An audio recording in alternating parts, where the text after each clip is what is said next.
अस्सलामुअलैकुम वरहमतुल्लाहि वबरकातुहू।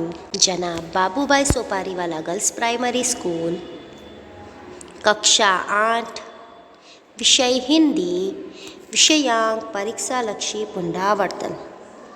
बच्चों, इस बार हमारी परीक्षा में इकाई 1, 2 और 3 है। इससे पहले हम 2 बार 2 तास में पुनरावर्तन देख चुके हैं।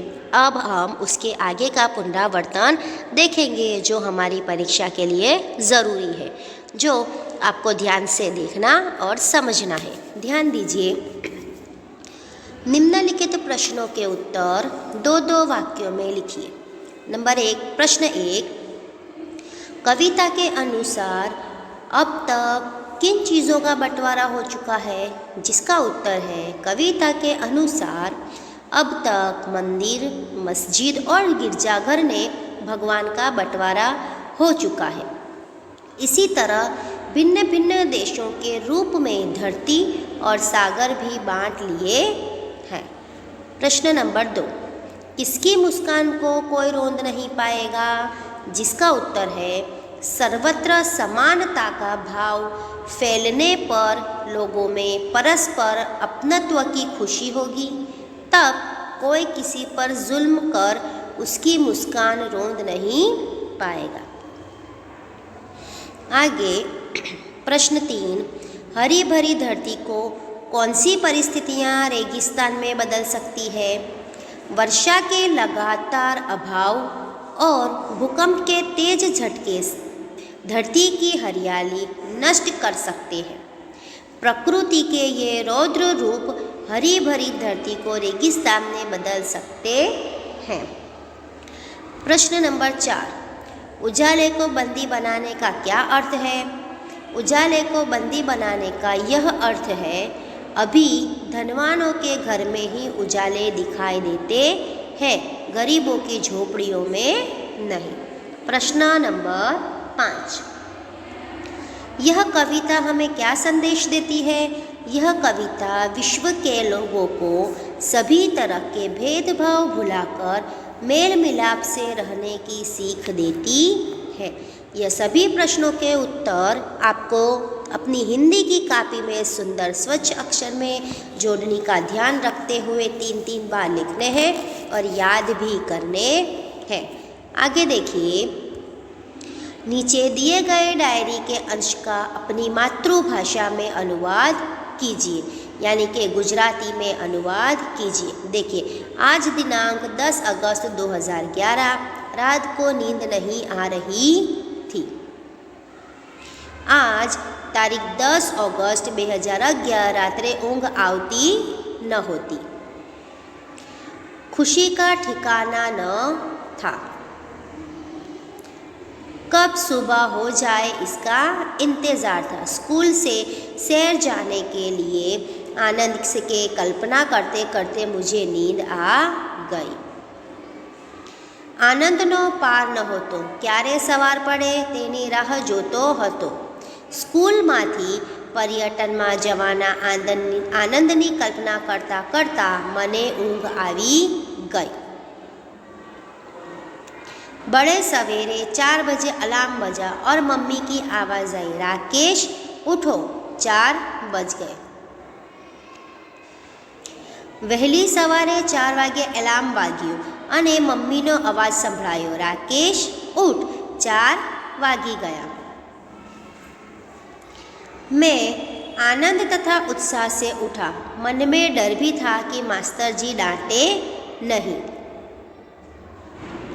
હું આનંદ અને ઉત્સાહથી ઉઠ્યો। મનમાં ડર પણ હતો કે ગુરુજી ધમકાવે નહીં। स्नानादि संपन्न करके स्कूल पहुंचा, तब सभी साथी आ पहुँचे थे।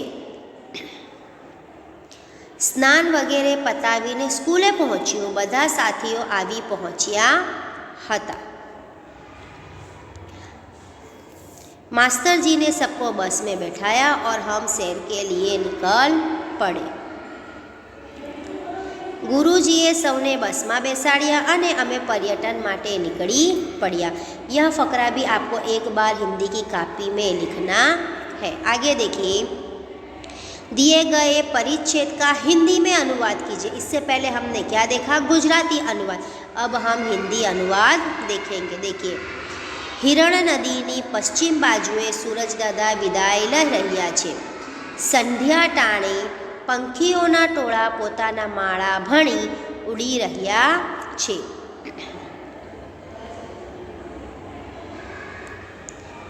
हिरण नदी की पश्चिम की तरफ सूरज दादा विदा ले रहे हैं. संध्या के समय पक्षियों की टोलियां अपने घोंसले की ओर उड़ रही है.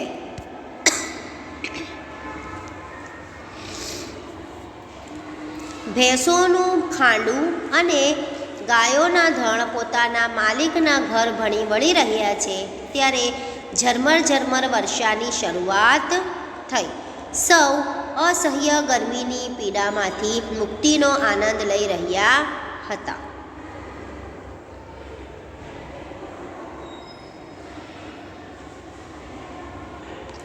भैंसों का झुंड और गायों का समूह अपने मालिक के घर की तरफ लौट रहा है. उस समय रिमझिम वर्षा शुरू हुई. लोग असह्य गर्मी की पीड़ा से मुक्ति का आनंद ले रहे थे.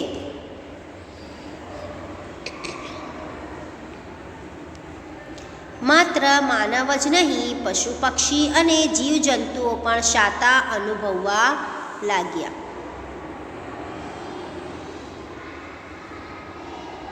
केवल मनुष्य ही नहीं, पशु पक्षी और जीव जंतु भी शांति का अनुभव करने लगे. यह अनुवाद भी आपको एक बार हिंदी की कॉपी में लिखना है. दिए गए शब्दों को शब्दकोश के क्रम में लिखिए. देखिए यहाँ हमारे पास कौन कौन से शब्द हैं? अभ्यास, विनय, संध्या, प्रगति, अभिवादन, महकना, संग्राम, शायर, हमदर्द और चिराग. देखिए इसे हम क्रम में शब्दकोश के क्रम में लिखेंगे. सबसे पहले आएगा अभिवादन, अभ्यास, चिराग, प्रगति, महकना, विनय, शायर, संग्राम, संध्या और हमदर्द. आगे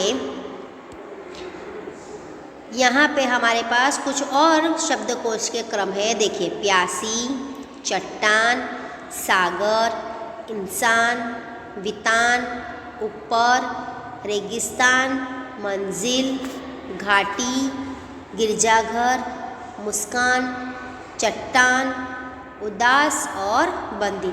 जिसका क्रम अक्षर इस तरह है.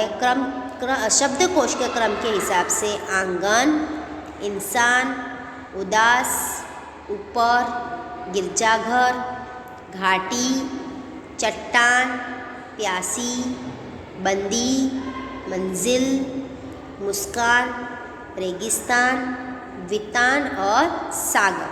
यह सभी शब्दकोश के क्रम भी आपको अपनी हिंदी की कॉपी में 3 बार लिखना है और याद भी करना है. क्यों? क्योंकि यह हमारी परीक्षा से पहले पूर्व तैयारी होगी. धन्यवाद.